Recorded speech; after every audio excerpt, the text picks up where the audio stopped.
খুব অল্প সময়ে বাসায় বানিয়ে নিতে পারেন প্রোটিন সালাদ, যেটা আপনার শরীরের জন্য খুব উপকারী, বানাতেও অনেক সহজ। সালাদ করতে আমার যা যা লাগবে আমি সব আগেই কেটে নিয়েছি। প্রথমে লাগবে ছোলা।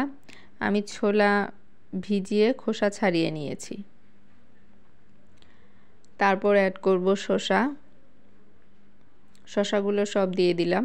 এখন অ্যাড করব টমেটো, পেঁয়াজ কুচি, পুদিনা পাতা কুচি,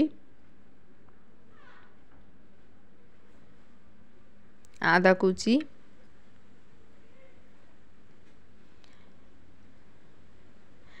এক ফালি লেবু চিপে দিলাম ভালো করে।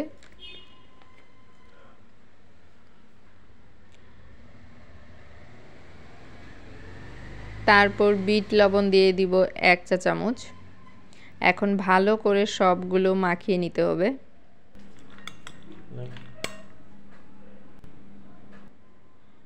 এরপর অ্যাড করব 1 চা চামচ সরিষার তেল।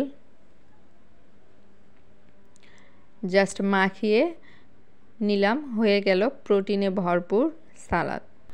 এটি আপনার বিকেলের নাস্তা ও প্রোটিনের চাহিদা দুটোই পূরণ করবে ইনশাল্লাহ। ভিডিওটি ভালো লাগলে সাবস্ক্রাইব করে পাশেই থাকবেন। আল্লাহ হাফেজ।